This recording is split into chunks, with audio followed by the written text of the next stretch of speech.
పెద్దలు గౌరవనీయులు మన జిల్లా పార్టీ అధ్యక్షులు దుబ్బాక శాసనసభ్యులు మిత్రులు కొత్త ప్రభాకర్ రెడ్డి గారు, గౌరవ జనగామ శాసనసభ్యులు మిత్రులు పల్లా రాజేశ్వర్ రెడ్డి గారు, గౌరవ శాసన మండలి సభ్యులు ఆత్మీయులు దేశపతి శ్రీనివాస్ గారు, గౌరవ శాసన మండలి సభ్యులు డాక్టర్ యాదవ్ రెడ్డి గారు, గౌరవ సీనియర్ నాయకులు మాజీ శాసన మండలి సభ్యులు ఫారూక్ హుసేన్ గారు, గౌరవనీయులు రాష్ట్ర అటవీ అభివృద్ధి సంస్థ చైర్మన్గా పనిచేసి నా పెద్దలు ప్రతాప్ రెడ్డి గారు, తమ్ముడు ఎర్రోల శ్రీనివాస్ గారు, మల్లన్న గారు, శ్రీకాంత్ గారు, రవీందర్ రెడ్డి గారు, సోమరెడ్డి గారు, మైపాల్ రెడ్డి గారు, నారాయణ గారు, ఇంకా వేదిక మీద ఉన్న పెద్దలు, కార్యక్రమంలో ఉన్నటువంటి ప్రజాప్రతినిధులు, రైతు సోదరులు, మీడియా మిత్రులు, జనగామ, దుబ్బాక, సిద్దిపేట నుంచి వచ్చినటువంటి మా అక్క చెల్లెళ్లకు, తమ్ముళ్లకు, అన్నలకు అందరికీ పేరు పేరున నమస్కారం తెలియజేస్తాను. నిజంగా ఈ ఫ్యాక్టరీ అనేది చాలా ఫ్యాక్టరీలు చూస్తుంటాం, కానీ దిస్ ఈజ్ సంథింగ్ డిఫరెంట్. ఇందాక నేను అన్నట్టు ఈ ఫ్యాక్టరీ ఒక ఎమోషన్, ఒక భావోద్వేగం. ఎందుకు భావోద్వేగం అంటే ఇది ప్రాంత రైతుల జీవితాలను మార్చేటువంటిది, వ్యవసాయ ముఖ చిత్రాన్ని మార్చేటువంటిది. ఈ ఫ్యాక్టరీ ఈ ప్రాంత రైతుల నవశకానికి నాంది కాబోతుంది. ఈ ఫ్యాక్టరీ ఎందుకంటున్నామంటే మనకు తెలుసు, ఇంకా నాకు ఒక పాత జ్ఞాపకం గుర్తొస్తుంది. 2004లో నేను కొత్తగా ఎమ్మెల్యే అయినప్పుడు ఇదే నంగునూరు మండలం, ఇదే నర్మేట ప్రాంతంకెళ్ళి ఒక ఫోన్ వచ్చింది ఒకరోజు నాకు. 2004లో ఏం ఫోన్ వచ్చిందంటే, సార్ నా పక్క పొంటోడు బోరేస్తుండు, ఎంఆర్ఓకు ఫోన్ చేస్తే ఆపుతలేడు, జర నువ్వు కలెక్టర్ సాబ్కి చెప్పి బోర్ ఆపవా, వాని బోర్ బండి వేయద్దు అంటే. ఆ రోజుల్లో ఇది ఒక డ్రాట్ ప్రోన్ ఏరియా. కొన్ని మండలాలను డ్రాట్ మండలాలుగా రాష్ట్ర ప్రభుత్వం డిక్లేర్ చేసింది. అందులో మా పల్లా రాజేశ్వరన్న, చేర్యాల, మద్దూరు ఇవి కూడా డ్రాటే. మా నంగునూరు కూడా డ్రాట్ మండలం కింద డిక్లేర్ అయింది. ఏ మండలాలైతే డ్రాట్ మండలాలుగా ఈ రాష్ట్రంలో డిక్లేర్ అవుతాయో అక్కడ బోర్ వేయాలంటే తహసీల్దార్ పర్మిషన్ ఇస్తేనే బోర్ వేయాలి. తహసీల్దార్ పర్మిషన్ లేకుండా బోర్ వేస్తే పక్కపొట్ట బోరోడు కంప్లైంట్ చేస్తుడు, వాడు వచ్చి బోర్ బండిని సీల్ చేస్తుండే. ఇది నాకు గుర్తొస్తా ఉంది. ఇదే నర్మెట్ట ఊరికెళ్ళి ఫోన్ వచ్చింది నాకు. ఆ బోర్ వేస్తున్నారు సార్, ఎంఆర్ఓ సాబ్ ఇంటలేడు, నువ్వు కలెక్టర్ సాబ్, అప్పుడు కలెక్టర్ సంగారెడ్డి ఉంటుండే, కలెక్టర్కి ఫోన్ చేసి బోరు బండిని ఆపించిన రోజు. ఇవాళ బోరు బండి మాయమైపోయింది నంగునూరులో, ఈ సిద్దిపేటలో, ఈ తెలంగాణలో. కేసీఆర్ గారు చేపట్టిన సాగునీటి పనులు, అది కాళేశ్వరం అయితే, పాలమూరు రంగారెడ్డి అయితేనేమి, సీతారామ అయితేనేమి, దిండి ఎత్తిపోతల పథకం అయితేనేమి, చెరువులైతేనేమి, చెక్ డ్యాములు అయితేనేమి, ఈ రాష్ట్రం సస్యశ్యామలమైపోయి భూగర్భ జలాలు 6 మీటర్ల ఎత్తుకు పెరిగినాయంటే అది కేసీఆర్ గారి కృషి. ఇప్పుడే మా ప్రభాకర్ అన్న చెప్పినట్టు అసలు ఇన్నేళ్లు పామాయిల్ ఎందుకు రాలే, గిప్పుడే నంగునూరుకి ఎందుకు వచ్చింది, గిప్పుడే తెలంగాణకు ఎందుకు వచ్చింది, మరి వెనకటగా అశ్వరావుపేట కాడ, సత్తుపల్లి కాడనే ఎందుకు పెట్టిండ్రు అంటే, అశ్వరావుపేట, సత్తుపల్లి అనేది సముద్ర తీరానికి 100-120 కిలోమీటర్ల దూరంలో ఉంటది కనుక, సముద్ర తీరానికి దగ్గరగా ఉంటే గాలిలో తేమ శాతం ఉంటది కనుక అక్కడ మాత్రమే పామాయిల్ బండేది. కానీ కేసీఆర్ గారు చేపట్టిన ప్రాజెక్టుల వల్ల అటు పాలమూరు గాని, ఇటు దిండి గాని, అటు సీతారామ గాని, ఇటు కాళేశ్వరం గాని, ఈ ప్రాజెక్టుల ఫలితంతో మొత్తం తెలంగాణ ప్రాంతము పామాయిల్ పంటల సాగుకు అనుకూలంగా మారింది. నేను మొదట్లో మంత్రి ఉన్నప్పుడు ఖమ్మం జిల్లాకు పోయి అక్కడ పంటలు చూసిన. అదే ఇంత మంచి పంట ఎవరింటి కూడా చూసినా కారే, ఎవరు చూసినా డాబా ఇండ్లే, ఇంత మంచి ఇండ్లు ఉన్నాయి, ఇంత మంచి పంట పండుతుందని బాగా తెలుసుకున్న. పొద్దుగా లేచి తిరిగిన. తక్కువ ఎకరానికి 1,50,000 పక్క. కోతుల బాధ లేదు, అడవి పందుల బాధ లేదు, రాళ్లవాన బాధ లేదు, పంట అమ్ముడు పోదనే బాధ లేదు, ధర రాదనే బాధ లేదు, ఇక చీడపీడ బాధ లేదు, ఏ లొల్లి లేదు. బండ పంట, మొండి పంట. ఒక్కసారి పెట్టిడిసి పెడితే 30 ఏళ్ల దాకా జీతం పడ్డట్టు నెల పైసలు పడతాయి అని చెప్పింది. పామాయిల్ రైతు బ్యాంకులో పోతే అప్పు జల్ది ఇస్తారట, ఎందుకంటే జీతం పడ్డట్టు. జీతం అనే 30 రోజులకు ఒకసారి పడుతుంది, పామాయిల్ రైతులకు మాత్రం 20 రోజులకు ఒకసారి జీతం పడుతుంది, 21వ నాడు జీతం పడుతుంది. ప్రభుత్వ ఉద్యోగికి 30 రోజులకు ఒకనాడు పడితే పామాయిల్ రైతుకు 21 రోజులకు ఒక్కసారి జీతం పడే పంట గొప్ప పంట. మొన్న నేను గోపులాపూర్ గ్రామం చిన్నకోడూరు మండలంలో పోతే ఒక కంప్యూటర్ సైన్స్ చదివినటువంటి ఇంజనీరింగ్ గ్రాడ్యుయేట్ హైదరాబాద్ లో నెలకు 60,000 ఉద్యోగం ఉంటే ఐటీ ఉద్యోగం వదిలి 10 ఎకరాల పామాయిల్ తోట పెట్టి అద్భుతంగా చేస్తున్నాడు ఆ పిల్లోడు. నాకు కలిసి చాలా సంతోషంగా చెప్తా ఉండే, అన్నా నేను పెట్టినా అని చెప్పి ఆ అబ్బాయి చెప్తే మా బాలమల్లి కూడా ఉన్నాడు, చాలా సంతోషపడ్డాం. ఆయన ఈయన ముంగట్నే చెప్పిండు ఆ రోజు, వీళ్ళ తోటలో కాయలు తెంపనీకి పోతేనే చెప్పిండు ఆ రోజు. అంత గొప్ప పంట పండింది. అంటే ఈ పంట నాకు ఎందుకు సంతోషం, ఎందుకే అన్న ఇది గేమ్ చేంజర్, ఇది ఒక భావోద్వేగం, ఇది ఒక కొత్త దిశను చూపుతుందని ఎందుకంటున్నా అంటే, మొదట్లో చాలా తిప్పలుండే. పామాయిల్ వెటూరు బై అని నేను ఎంబడబడితే దానికంటే ముందు 2018లో ఉన్నా. నేను 2018లో అడవై చూసి వచ్చి నేను ఈడ పామాయిల్ పెట్టామని హార్టికల్చర్ కమిషనర్ వెంకట్రామరెడ్డి అని ఉండే, ఆయన పిలుస్తాం సిద్దిపేట పెట్టు అన్న. అట్లా డైరెక్ట్ పెట్టరాదు సార్, దీనికి ఒక ఢిల్లీలో ఒక ఆర్గనైజేషన్ ఉంటుంది, IIOR, Indian institute of oil palm research centre. ఆ IIOP వాళ్ళు వచ్చి ఇది అనుకూలమా కాదా అని వాళ్ళు తేలిస్తే తప్ప మేము పెట్టడానికి లేదు అన్నాడు. అప్పుడు ఢిల్లీ వాళ్ళకు ఉత్తరం రాస్తే ఆ IIOPR సంస్థ వాళ్ళు సైంటిస్టులు సిద్దిపేటకు వచ్చి 2018లో తిరిగి మీ సిద్దిపేట ఈడ పెట్టడానికి పనికిరాదు, ఈడ ఆయిల్ పామ్ పంట వండది, ఇది దండుగా అని చెప్పి వెళ్ళిపోయింది. ఏది 2018లో. ఎందుకు వండదు భయ అని అడిగిన, అంటే గాలిలో తేమ శాతం తక్కువ ఉన్నది అన్నాడు. మీకు తెలుసు 2019-20లో కాళేశ్వరం నీళ్లు రంగనాయక సాగర్లో పడ్డాయి, మల్లన్న సాగర్లో పడ్డాయి, మీద అంతగిరిలో పడ్డాయి, కిందికి కొండపోచమ్మలో పడ్డాయి. మన పెదవాగులో పోసి చెక్ డ్యాములు నింపినాం, ఇటు మందపల్లి వాగు చెక్ డ్యాములు నింపినాం, అటు చెరువులు నింపినాం. 2020 సంవత్సరంలో ఎండాకాలంలో కూడా నంగునూరులో చెరువులు మత్తళ్ళు దుంకినాయి, కూడెల్లి వాగులో పోయినాయి, హల్దీ వాగులో పోయినాయి. దాంతో గాలిలో తేమ శాతం పెరిగింది. తేమ శాతం పెరిగినాక అప్పుడు మళ్ళీ పిలిచిన వాళ్ళని 2021 సంవత్సరంలో IIOPR సంస్థ, Indian institute of oil palm research centre, ఢిల్లీకి వెళ్ళి పిలిస్తే వచ్చి 2021లో చూసి బరాబర్ వంటది సార్, ఇప్పుడు పెట్టు సార్ అన్నాడు వాడు. అంటే 2018లో పండదని చెప్పిపోయిండు, 2021లో వస్తే పండుతుంది సార్, సూపర్ వంటది అన్నాడు. ఎందుకు ఆ మార్పు ఏంది? ఆ మార్పు కాళేశ్వరం ప్రాజెక్టు, కేసీఆర్ కలల ప్రాజెక్టు, కాళేశ్వరం ప్రాజెక్టు వల్ల ఈ ప్రాంతంలో ఇవాళ ఆయిల్ పామ్ పంట వండుతుంది. ఈ ప్రాంతంలో ఈ ఫ్యాక్టరీ వచ్చిందంటే కాళేశ్వరం, ఆయిల్ పామ్ పంట పండుతుందంటే కాళేశ్వరం, రైతుల జీవితాల్లో వెలుతురు వచ్చిందంటే కాళేశ్వరం, బోరు బండ్లు మాయమైనాయంటే కాళేశ్వరం. ఇది కాదా? ఎండాకాలం వచ్చిందంటే బాయిలు పుడకదీసుడు, బోర్లు గుద్దుడు, చెవుల కమ్మలు అమ్ముకునుడు, ఆయనతో మెడ మీద ఉన్న గుండ్లు అమ్ముకునుడు, బోరు పొక్కలలోనే పోసినాం కదా పైసలన్నీ. ఇవాళ బోర్ వేస్తుంది ఎవరన్నా? ఎవరి బోరు చూసినా 4 ఇంచులు 3 ఇంచులు వస్తుంది. బాయిలలో మీదికే చెంబుతో నీళ్లు ముంచుకునేటట్టు బాయిలు నిండుగా ఉన్నాయాలేవా? ఇప్పుడు కలగన్నమా ఎప్పుడన్నా? ఆ కళలు నిజం చేసింది కాళేశ్వరం, ఆ కళల్ని నిజం చేసింది కేసీఆర్.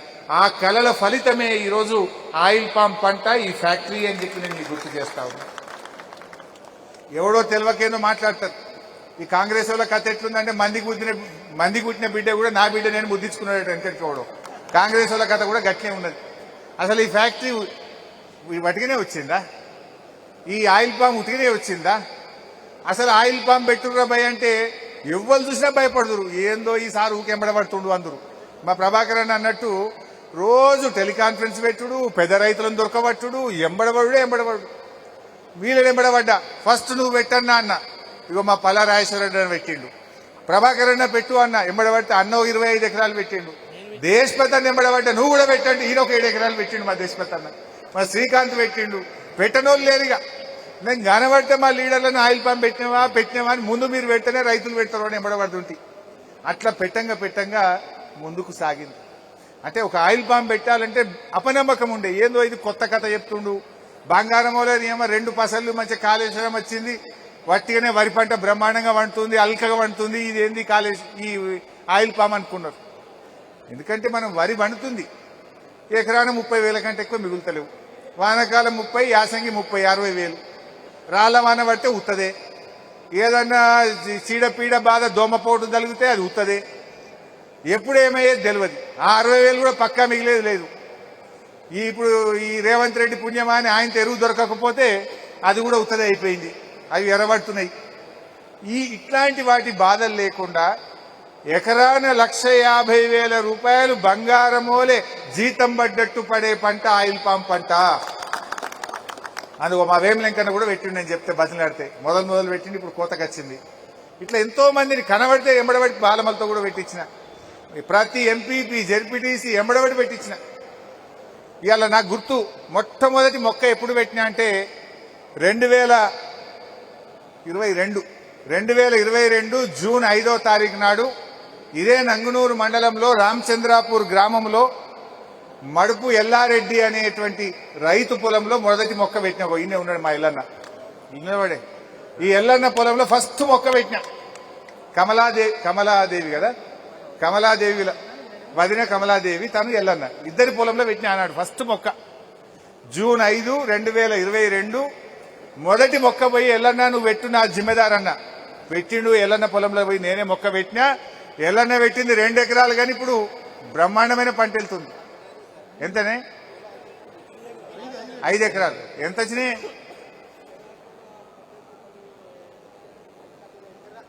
ఎన్ని పైసలు వచ్చినాయి ఇప్పటికి? 5 లక్షలా? ఈయన ఇన్కమ్ ట్యాక్స్ లేదు, వ్యవసాయానికి ట్యాక్స్ ఫ్రీ, భయపడేది లేదు, ఇన్కమ్ ట్యాక్స్ ఏం లేదు. అయితే కూర్చో ఎల్లన్న, కూర్చో.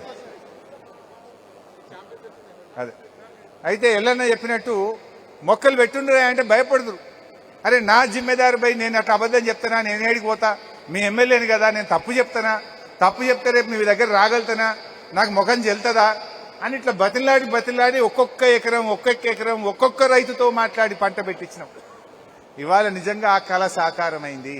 పంట చేతికి వచ్చింది, కళ్ళ ముందు ఫ్యాక్టరీ కనబడుతుంది, బ్యాంకులో డబ్బులు పడతా ఉంటే నిజంగా అందుకే ఇది ఒక భావోద్వేగము, ఇది ఒక ఆనంద బాష్పాలు రాల్చేటువంటి సమయం అని చెప్పి నేను ఇవాళ ఎంతో సంతోషంగా మాట్లాడుతా ఉన్నా. కళలు కనడం వేరు, కళలు నిజమైనటువంటి వేళ నిజమైనటువంటి ఆనందం. ఇది ఒక వ్యక్తికో ఒక ఊరికో జరిగే లాభం కాదు. ఇది యావత్ ఒక చుట్టుపక్కల 5 జిల్లాల రైతులకు ఈ ఫ్యాక్టరీ ఒక వరప్రదాయిని కాబోతా ఉంది. జనగామ జిల్లా గాని, ఇటు యాదాద్రి భువనగిరి జిల్లా గాని, అటు మహబూబాబాద్ జిల్లా గాని, ఇటు మెదకు, సంగారెడ్డి, అటు వనపర్తి, నారాయణపేట, అన్ని జిల్లాల మాల్ కూడా ఇడికే వస్తుంది. అంటే ఎంత లాభం అయితే ఆలోచించండి. నాకు ఈ మధ్య డాక్టర్ చంద్రారెడ్డి సార్, సిద్దిపేటలో డాక్టర్ చంద్రారెడ్డి అంటే తెలియని వాళ్ళు ఉండరు కదా, ఫేమస్ మీ అందరికీ. చంద్రారెడ్డి సార్ మొన్న కలిసిండి ఎన్నో ఫంక్షన్లో. అప్పుడు ఆయన ఎంబడబడి పెట్టు సార్ అంటే ఒక 8 ఎకరాలు పెట్టిండు. నేను బతిలాడితే మందపల్లి కాడ మెయిన్ రోడ్కే ఉంటుంది, రాజీవ్ రహదారి మీద. బతిలాడంగా 8 ఎకరాలు పెట్టిండు. హరీష్ రావు సాబ్ అప్పుడు నువ్వు చెప్తే ఏమో అనుకున్నా, కానీ పంట బాగా వండింది. ఆ మామిడి తోట జర ముసళ్ళు అయిపోయింది, 30 ఏళ్ళు అయింది, కొట్టేసిన. ఇంకా 10 ఎకరాలు పెడుతున్నా ఆయిల్ పామ్ అంటుండు. 8 సోపతికి ఇంకా 10 పెడుతున్నా అంటుండు. అంటే ఇప్పుడు నేను అడగవలసిన అవసరం లేదు. మన అక్కనపల్లిలో మా నాగేందర్ అప్పుడు బతిలాటో 5 ఎకరాలు పెట్టిండు. ఇప్పుడు పంట చేతికి వచ్చింది, మజా దొరికింది, మళ్ళీ 5 ఎకరాలు తలిగించిండు. ఇక ఆయనతో వరి తీసి పారేసిండు, మొత్తం మళ్ళీ 5 ఎకరాలు తలిగించిండు. ఇట్లా ఇప్పుడు నేను చెప్పవలసిన అవసరం లేదు. ఇక రైతులే ఒకళ్ళు చూసి ఒకళ్ళు, ఆ పెట్టిన రైతే ఇంకో 4 ఎకరాలు ఇంకా 3 ఎకరాలు ఉన్న భూమి కూడా మొత్తం ఆయిల్ పామ్ పెడుతున్నారు. అంటే ఇది నిజంగా లాభసాటి పంట, ఈ పంట మేలు జరుగుతుంది అని చెప్పి ఇవాళ ఎంతో మంది రైతులు ముందుకు వస్తూ ఉంటే నాకు చాలా సంతోషం కలుగుతా ఉంది. అయితే ఇలా సందట్లో సడేమియా అన్నట్టు మొక్క పెట్టింది మనము, రిసెర్చ్ చేపించింది మనము, ఫ్యాక్టరీ మంజూరు చేపించింది మనము, జేబులో కత్తెర పెట్టుకొని తిరుగుతారు ఇక కాంగ్రెస్ వాళ్ళు. ఇక ఏడ ఉంటాడో రిబ్బన్ కత్తిరిస్తుడే, పెట్టుడు లేదు కట్టుడు లేదు, కానీ రిబ్బన్ మాత్రం కత్తిరిస్తురుగా. ఇదోటి కొత్త కథ మోపోయింది. వీడికి వస్తారట్టు ఇంకా వచ్చి రిబ్బన్ కత్తిరిస్తాం ఇక అంత మేమే మోసినట్టే, ఇక బరువు మోసినట్టే. ఇది ఎవరు పెట్టించిర్రు, ఎవరు దండాడినరు, అసలు ఈ నీళ్ళు ఎట్లా వచ్చినాయి, ఆ చెక్ డ్యామ్లు ఎట్లా కట్టినరు, ఆ చెరువులు ఎట్లా అయినాయి, కాళేశ్వరం నీళ్ళు ఇడికి ఎట్లా ముట్టినాయి, ఈ నర్సరీలు ములుక్కాడ ఒక నర్సరీ పెట్టినాం, రంగనాయక్ సాగర్ కాడ ఒక నర్సరీ పెట్టినాం, ఈ హుస్నాబాద్ కాడ ఒక నర్సరీ పెట్టినాం. ఆయిల్ పామ్ మొక్కలు పెంచడానికి కూడా 3 నర్సరీలు పెట్టి తండ్లాడి మొక్కలు పెంచి రైతులకు ఇచ్చి దీన్ని అంత చేసి పెడితే ఇక మేము ఇక తిరిగి వస్తామన్నట్టు వచ్చింది. ఇక ఈ రకంగా జరుగుతూ ఉంది. ఏమంటవే వంట అయినాక గడ్డ తిప్పినట్టు అంటుండు మల్లన్న. అయితే ఇలా విత్తనం నాటింది బీఆర్ఎస్ ప్రభుత్వం, కానీ పండ్లు తినడానికి మాత్రం కాంగ్రెస్ వాళ్ళు బయలుదేరలేదు. మొక్క పెట్టింది, పెంచింది, పోషించింది బీఆర్ఎస్. ఆ పండ్లు వస్తే మాత్రం ఇక మేము తెంపుకుంటామంటూ అమాయకులు అంత ప్రజలకు తెలియదా దాని వెనుక చెమట చుక్కలు ఎవరికి పడ్డాయి, దాని వెనుక తండ్లాట ఎవరి, ఈ నీళ్ళు ఆడికేలు వచ్చినాయి, ఈ మొక్కల ఆడికేలు వచ్చినాయి, ఈ ఫ్యాక్టరీ ఆడికేలు వచ్చింది తెలియదా. ఈ ఫ్యాక్టరీ ఆ రోజు నిరంజన్ అన్న వ్యవసాయ శాఖ మంత్రిగా ఉండే, ఆ రోజు మీరు కూడా ఉన్నారు అందరూ. 13 ఏప్రిల్ 2022 నాడు అప్పటి వ్యవసాయ శాఖ మంత్రి నిరంజన్ రెడ్డి గారిని ఇక్కడ తీసుకొచ్చుకొని మీరందరూ కూడా ఇవాళ డాయస్ మీద ఉన్న వాళ్ళు ఉన్నారు. 2022 ఏప్రిల్ నాడు నిరంజన్ అన్న చేతుల మీదుగా శంకుస్థాపన చేసిన ఫ్యాక్టరీ ఈ ఫ్యాక్టరీ. మన గవర్నమెంట్ ఉంటే ఇంకా ఏడాది ముందే స్టార్ట్ అవుతుంది. ఏడాది లేట్ అయింది వీళ్ళు పట్టించుకోక, ఇంకా ఏడాది ముందే స్టార్ట్ అవుతుండే. ఎంత గొప్ప టెక్నాలజీ అంటే ఇందాక అన్న చెప్పినట్టున్నాడు, దేశపతి అన్న ప్రభాకర్ అన్న చెప్పిండు. ఏంది గోడ్రేజ్ కంపెనీ, నవభారత్ కంపెనీ, పతంజలి అంటే మీకు తెలుసు, పతంజలి కంపెనీ వచ్చి ఫ్యాక్టరీ చూసిపోతుంది. ఎందుకు చూసిపోతున్నారు? రామ్దేవ్ బాబా కంపెనీ వాళ్ళు కూడా వాళ్ళు వచ్చి అరే ఈ టెక్నాలజీ బాగుంది అని చెప్పి వీళ్ళకి ఇప్పుడు ఆర్డర్ ఇచ్చిపోయారు మా దగ్గర ఫ్యాక్టరీ పెట్టుమని. అంటే మనం ఆ రోజు మన ప్రభుత్వం ఉన్ననాడు ఇది మలేషియా, అంటే పామాయిల్ కు పుట్టిన ఇల్లు మలేషియా. అక్కడ టెక్నాలజీ బాగుందని తెలుసుకొని ఆ దేశం వాళ్ళ నుంచి టెక్నాలజీ తెప్పించి ఆ టెక్నాలజీతో ఈ ఫ్యాక్టరీ కట్టించినాం. దీని వెనుక కూడా రైతులకు లాభం ఉంటుంది. జనరల్గా ఏమైందంటే 100 టన్నుల ఆయిల్ పామ్ గెలలు పంపితే 20 టన్నుల నూనె వెళ్తుంది. అన్ని ఫ్యాక్టరీలు 19 టన్నులు వెళ్తే ఈ ఫ్యాక్టరీ 20 టన్నులు వెళ్తుంది, ఇంకొక టన్ను నూనె ఎక్కువ వెళ్తుంది ఇలా. ఇది అంత మంచి టెక్నాలజీ. ఇలా భారతదేశంలో ఏ ఫ్యాక్టరీ అయినా ఈ 100 టన్నుల పామాయిల్ గెలలు పంపితే 19 టన్నులే నూనె వెళ్తున్నది. కానీ మనం పెట్టిన ఫ్యాక్టరీలో 20 టన్నుల నూనె వెళ్తుంది, 1 టన్ను ఎక్కువ వెళ్తుంది. ఇది ఏంది? ఈ ఆయిల్ ఫెడ్ అనే కార్పొరేషన్ ద్వారా ఈ ఫ్యాక్టరీ పెట్టినాం. ఇది ప్రైవేట్ కంపెనీ కాదు, గవర్నమెంట్ కంపెనీ. దీని లాభాలు ఎటుపోతాయి? రైతుకే వస్తాయి. 19 టన్నులు వస్తే 19 టన్నుల పామాయిల్ అమ్మితే ఎన్ని పైసలు వస్తాయో దాన్ని ఎకరానికి ఇంత అని రైతుకు వంచేందు. 20 టన్నులు వచ్చింది అనుకో, 1 టన్ను ఎక్కువ వస్తే ఆ టన్ను పైసలు కూడా రైతుకే చెందుతాయి, రైతుకు ఆదాయం పెరుగుతుంది, ధర పెరుగుతుంది అనేటువంటి ఆలోచనతో ముందు చూపుతో ఈ టెక్నాలజీతో ఈ ఫ్యాక్టరీ పెట్టాం. ఆ రోజు దాదాపు 3,000 రూపాయలు ఎక్కువ వస్తాయి. 2 నుంచి 3,000 1 టన్నుకు ఎక్కువ వస్తుంది రైతుకు. అందుకోసం ఈ టెక్నాలజీ వాడినాం. ఈ టెక్నాలజీ సూపర్ హిట్ అయి పతంజలి వాడు, గోద్రేజ్ వాడు, నవభారత్ వాడు వచ్చి ఈ నర్మెటా ఫ్యాక్టరీని చూసిపోతున్నారు. కాంగ్రెస్ వాళ్ళకట మొదట్లో నర్మెటా ఫ్యాక్టరీ అంటే ఇది సిద్దిపేట నర్మెటనా జనగామ నర్మెటనా అనుకున్నారట మీటింగ్ లో. వారికి ఏ నర్మెటనో తెలియదు, కానీ ఇప్పుడు రిబ్బన్ కత్తిరిస్తాను జేబులో కత్తెర పెట్టుకుని బయలుదేరిండు. గిట్లా ఉన్నది కథ. సో ఇంత గొప్ప ప్రయత్నం తన్లాట దీని వెనుక ఉన్నది. నిజానికి చాలా సంతోషం. ఈరోజు మన రైతులకు ఒక మంచి పని చేసినాం. అది దేశపతన గుర్తు చేస్తున్నాడు. వాస్తవానికి మన కేసీఆర్ ఆలోచన ఏముందంటే ప్రతి జిల్లాకు ఇటువంటిది ఒక ఫ్యాక్టరీ పెట్టాలి. మహబూబ్ నగర్లో ఒకటి, నల్లగొండలో ఒకటి, నాగర్ కర్నూలులో ఒకటి, ఇట్లా రంగారెడ్డిలో ఒకటి, ప్రతి జిల్లాకు ఒక ఆయిల్ పామ్ ఫ్యాక్టరీ పెట్టాలనేది కేసీఆర్ కళ. ల్యాండ్స్ అలకేట్ చేసిండు. 10 లక్షల ఎకరాల్లో ఆయిల్ పామ్ సాగు చేయాలని ప్రణాళికలు సిద్ధం చేసిండు. నర్సరీలు జిల్లాకు పెట్టించిండు. కానీ ఈ గవర్నమెంట్ వచ్చినాక అది పట్టించుకోక జర మెత్తబడ్డది. మళ్ళా వస్తుంది, జిల్లాకోటి అవుతుంది ఈ ఫ్యాక్టరీ. ఇది సిద్దిపేటకి ప్రారంభం అంతే. సో మనం జర స్పీడ్గా దండలాడినాం కనుక బయటపడ్డది. ఈ గవర్నమెంట్ వచ్చి ఇక అది ముందుకు పోయింది కనుక ఆపలేకపోయారు. లేకపోతే అదేందో ఆ వెటనరీ కాలేజ్ ఎత్తుకపోయినట్టు దీన్ని కూడా ఎత్తుకపోదురు. ఇది అప్పటికే బారైన పని అయిపోయింది కనుక బయటపడ్డది. ఇప్పుడు రిబ్బన్ కత్తిరిస్తే నీకు వస్తురు, ఇది ఎత్తుకపోరాదు. అయితే ఇట్లా చాలా చక్కగా అయింది. ముఖ్యంగా ఆయిల్ పామ్ తోటలు, ఈ పంట రైతును రాజు చేస్తుంది. ఇవాళ మొన్న కూడా నేను ఆయిల్ పామ్ రైతులను మళ్ళీ అక్షరావుపేట పంపిన. మీరు ఆయిల్ పామ్ ద్వారా 1,50,000 1,30,000 సంపాదిస్తున్నారు. అంతర్ పంటగా ఆయిల్ పామ్లో అంతర్ పంటగా మీరు కోకో పెంచండి. కోకో పెంచితే అదొక 1,00,000 రూపాయలు వస్తాయి ఎకరానికి. అది కూడా పెంచండి అని చెప్తే రైతులు తయారవుతున్నారు. మొన్న ఆఫీసర్స్తో కూడా మాట్లాడినా 4 సంవత్సరాలు పూర్తయిన రైతులు ఇప్పుడు కోకో కూడా పెంచుకుంటే ఈ 1,50,000 సోపతికి ఇంకొక ₹1,00,000 అది కూడా వస్తుంది. ఎందుకంటే మీకు 56 చెట్లు పెట్టినాం ఎకరానికి. మీకు ఎండ 56 చెట్లు పెట్టినప్పుడు 16 డిగ్రీల ఎండ మాత్రమే పడుతుంది దాని మీద, భూమి మీద. కోకోకి ఏంటంటే 16 నుంచి 24 డిగ్రీల ఎండ ఉంటే కోకో పెరుగుతుంది. ఈ నీడ మొత్తం కముకపోతుంది కనుక ఆ కోకో కూడా ఇప్పుడు మీకు అనుకువగా మారుతుంది. కోకో పెంచితే ఇంకో ₹1,00,000 వస్తాయి. ఇప్పుడు 1,50,000 ఇది, ₹1,00,000 కోకో, 2,50,000 ఎకరానికి గంపగుత్త జీతం పడ్డట్టు పడ్డాక నిజంగా రైతు రాజు గాడాయిగా. ఏముంది, వరిలా మక్కలా తిప్పి తిప్పి కొడితే 60,000-70,000 కంటే ఎక్కువ వస్తలేదు.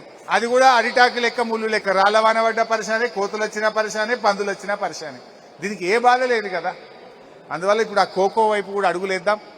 ఇంకా అటువైపు కూడా ముందుకు పోతే మరింత రైతులకు మేలు జరుగుతుంది అనేటువంటి ప్రయత్నం కూడా జరుగుతూ ఉంది. సో ఈరోజు ఈ ఫ్యాక్టరీ మరి స్టార్ట్ అయ్యి నిన్ననే ట్రయల్ రన్ కూడా చేసుకున్నారు. బహుశా ఇంకొక వారం 10 రోజుల్లో 15 రోజుల్లో ఫుల్ ఫ్లెజ్డ్ ఆపరేషన్ స్టార్ట్ అవుతుంది. ఈ ఫ్యాక్టరీ గొప్పతనం ఇంకోటి ఏంటంటే, కాయ వచ్చిందంటే మనం దుకాణంలో పోయి నూనె ప్యాకెట్ తెచ్చుకుంటాం చూసిండ్రా, నూనె ప్యాకెట్ బయటకు వెళ్తుంది ఇళ్ళకి. కాయ ఇళ్ళకి వస్తే నూనె ప్యాకెటే బయటకు పోతుంది. ఇక ఒట్టి క్రూడ్ ఆయిల్, పామ్ క్రూడ్ ఆయిలే కాదు, రిఫైనరీ కూడా ఇందులో భాగం. రిఫైనరీ అయిన తర్వాత ప్యాకింగ్ కూడా ఇందులో భాగం. డైరెక్ట్ గా ఆ ప్యాకెట్ తీసుకుపోయి పొయ్యి మీద పెట్టి నూనె పోసుకొని వండుకునుడే. అగో అంత దూరం ఈ ఫ్యాక్టరీని ఆలోచించి పెట్టినాం. ఇవాళ 30 టన్నుల ఆపరేషన్స్ అయింది. భవిష్యత్తులో 120 టన్నులు ఒక గంటకు క్రష్ చేసే కెపాసిటీ కూడా ఇందులో మనం పెట్టినాం. దీనికి అవసరమయ్యే కరెంటు కూడా ఇళ్ళనే తయారవుతుంది. ఇప్పుడు ఇంట్లో ఏది కూడా ఖరాబ్ కాదు. పండు నుంచి నూనె వస్తుంది, గింజ నుంచి నూనె వస్తుంది, ఆ గెల నుంచి నూనె వస్తుంది. ఈ పండు, గెల, అదేవిధంగా నట్టు, గింజ, ఇవన్నీ రుబ్బినాక వెళ్ళే పిప్పిని తీసుకుపోయి కరెంటు తయారు చేసుకుంటుంది. దీని కరెంటు ఇదే తయారు చేసుకునేది కూడా ఇందులో భాగంగా పెట్టినాం. ఇంత చక్కగా వచ్చింది. ఈ లాస్ట్కు ఆ గింజ నుంచి వెళ్లే కేకు పాడి పశువులు తినడానికి దానలో కలుపుకుంటే పాలు కూడా ఎక్కువ ఇస్తాయట. ఒక గన్ని లాభాలు ఉన్నాయి దీనివల్ల. నిజానికి ఫ్యాక్టరీ నడవాలంటే కూడా నీళ్లు బాగా కావాలి. కాళేశ్వరం ఉంది కనుక, కాళేశ్వరం కాలువ దీని పక్కకేళ్ళు పోతుంది కనుక ఈడ 4 కోట్ల లీటర్ల ట్యాంకు కప్పుకొని కాళేశ్వరం నీళ్ళని అలా నింపి పెట్టుకుంటారు. కానీ ఈ ఫ్యాక్టరీ నడుస్తుంది. నీళ్లు లేకపోతే ఫ్యాక్టరీ రాదు. నీళ్లు లేకపోతే ఆయిల్ పామ్ సాగు కాదు. తేమ లేకపోతే ఆయిల్ పామ్ రాదు. అంటే ఫ్యాక్టరీ వచ్చినా, ఆయిల్ పామ్ వచ్చినా ఇదంతా పుణ్యం కాళేశ్వరం, కేసీఆర్. అది మర్చిపోవద్దు. చాలా మంది తెలియక మాట్లాడుతారు. వాడెవడో కాళేశ్వరం కూలిందంటాడు. వాడికి ఎవడో కన్నులుంటే వచ్చి రంగనాయక సాగర్ లో చూస్తేనో, మా నరమేట కాలువ చూస్తే కూలిందా, పండిందా, కాళేశ్వరంతో మేము బాగుపడ్డామా, చెడిపోయినామా, మా నరమేట రైతుల్లో, మా ఖానాపూర్ రైతుల్లో, ఎవరు నంగునూరు అడిగితే చెప్తారు. చెప్పరా? మరి వాడు ఆడ కూర్చొని మాట్లాడతాడు, సోయి లేకుండా మాట్లాడుతున్నారు. బట్ ఇవాళ ప్రజలకు, రైతులకైతే అన్ని విషయాలు కూడా చక్కగా మనకు అర్థమవుతా ఉన్నాయి. ఆయిల్ పామ్ కూడా 4 నెలలు బాగా వస్తుంది. జూలై, ఆగస్ట్, సెప్టెంబర్, అక్టోబర్ ఈ 4 నెలల్లో 50% పంట వస్తుంది. 50% పంట 4 నెలలు వస్తుంది. మిగతా 8 నెలల్లో 50% వస్తుంది. ఇది సీజన్ బట్టి కూడా వస్తుంటది. ఇక కాంగ్రెస్ వాళ్ళ పాత్ర మనం పెద్ద మాట్లాడేదేం లేదు. కానీ కొంతమందికి 6,000 ఉంటుంది మనుషులకు. అది ఉన్నా లేకున్నా దాని విలువలేందే కదా. ఈ ఫ్యాక్టరీ నిర్మాణంలో, ఆయిల్ పామ్ ఈ ప్రాంతానికి రావడంలో కాంగ్రెస్ పాత్ర 6,000 లాంటిదే. అవునా కాదా? ఏమైనా ఉన్నది అందులో? ఏమన్నా 6,000 లాంటిదే. వాళ్ళ పాత్ర ఏం లేదు ఇలా, అంతకు మించి ఇంకేం లేదు.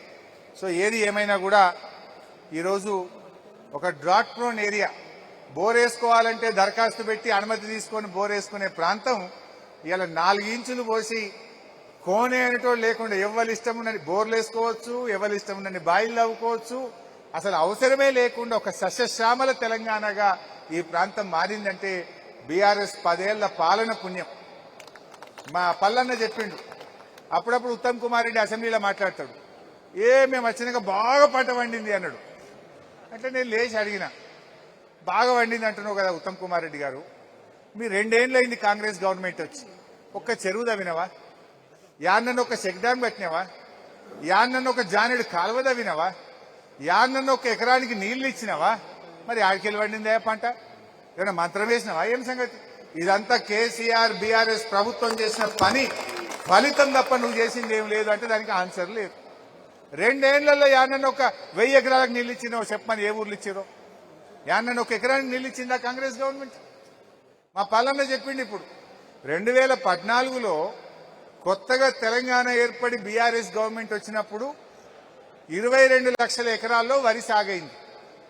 మనం దిగిపోయేటప్పుడు 1,22,00,000 ఎకరాల్లో వరి సాగైంది. 1,00,00,000 ఎకరాలు ఏమన్నా మంత్రం వేస్తే పెరుగుతుందా, మ్యాజిక్ చేస్తే పెరుగుతుందా? వరి వండాలంటే నీళ్లు కావాలి. నీళ్లు కావాలంటే మరి వర్షపు నీటిని ఒడిసి పట్టాలి, చెరువులు కట్టాలి, చెక్ డ్యాములు కట్టాలి, ప్రాజెక్టులు కడితేనే కదా. మేము వచ్చినాక పెరిగింది, మేము వచ్చినాక ఏం చేసినావు నువ్వు? ఏ పార్టీ పెరిగింది? 22 లక్షలు 1,22,00,000 అయిందంటే 5 అంతలు 6 అంతలు పెరిగింది. మీరు వచ్చినాక పెరిగితే 1,22,00,000 1,30,00,000 కావచ్చు గంతే. మరి అది ఎంత పెరిగినట్టు? 22 1,22,00,000 అంటే 6 రెట్లు పెరిగింది, 600% పెరిగింది. మరి మీరు వచ్చినాక 1,22,00,000 1,30,00,000 అయింది అంటే 8 లక్షలు 7 లక్షలు పెరిగింది. ఎందుకు పెరిగింది? అది కూడా మేము చేసిన ఫలితాల ప్రాసెసే తప్ప నువ్వు కొత్తగా చేసింది లేదు. ఆ పెరిగింది ఎంత? ఇంచెంత. బీఆర్ఎస్ హయాంలో పెరిగింది మూరెడంత అయితే కాంగ్రెస్ హయాంలో పెరిగింది జానెడంత. దానికి పెరిగింది అంటాడు. ఆ పెరిగిన ఘనత కూడా మన ప్రభుత్వం చేసినటువంటి కృషి, మనం వేసిన సాలే తప్ప వాళ్ళు చేసింది ఏమి లేదు. సో ఇంత మంచి ఫ్యాక్టరీ రావడం నాకు చాలా సంతోషంగా ఉంది. ఇంకా కూడా సాగు పెరగాలి. ఎంతెంత సాగు పెరిగితే రైతులకు అంతంత మేలు జరుగుతుంది. నాకు నమ్మకం ఉంది. మొదటి రోజుల్లో ఒక్కొక్క రైతును ఒక్కొక్క మొక్క పెట్టుకుంటూ దండలాండం కానీ ఇప్పుడు రైతులే స్వచ్ఛందంగా ముందుకు వస్తున్నారు. ఈ ఫలితాలు అందరికీ అందినప్పుడే మాకు ఇంకా కడుపు నిండినంత సంతోషం అవుతుంది. ఎంత ఎక్కువ మంది రైతులు దీని ద్వారా లబ్ధి పొందితే, ఎంత ఎక్కువ మందికి మేలు దొరికితే మాకు అంత ఆనందం. కేసీఆర్ గారికి మా అందరికీ అంత సంతోషం. సో రైతు సోదరులారా, మరి దీన్ని ఇంకా చక్కగా మీరందరూ కూడా ఈ ఫ్యాక్టరీ ఇప్పుడు మీ కళ్ళ ముందు కనబడుతుంది, పండిన పంట మీ కళ్ళ ముందు కనబడుతుంది. మీ ఊర్లో ఉండే రైతు ఆ బ్యాంక్ అకౌంట్ చూడండి, పోయి ఆయన పాస్బుక్ తీసుకొని చూస్తే ఎప్పుడు పైసలు పడ్డాయో పాస్బుక్ లో కనబడతాయి కదా, ఎంత పడ్డాయో కనబడతాయి కదా. మీరు పెట్టిన వరి కంటే, మక్క కంటే, పత్తి కంటే పామాయిల్ ఎన్ని రెట్లు లాభం అవుతుందో ఒక పాస్బుక్ చూసి మీరు చూడండి, నేర్చుకోండి, మీరు కూడా వెయ్యండి అని నేను కోరుతా ఉన్నా. సో ఇది చాలా బాగుంది. ఇప్పటికే ప్రారంభించిన రైతులు కూడా కోకో లాంటి పంటలు కూడా వేసి ముందుకు సాగాలని చెప్పి ఈ సందర్భంగా అందరినీ కోరుకుంటూ, మరి ఈ సంతోషంలో మీరందరూ కూడా పాల్పంచుకున్నందుకు మరి ప్రతి ఒక్కరికి పేరు పేరున ధన్యవాదాలు తెలియజేస్తూ అందరికీ నమస్కారం. జై తెలంగాణ.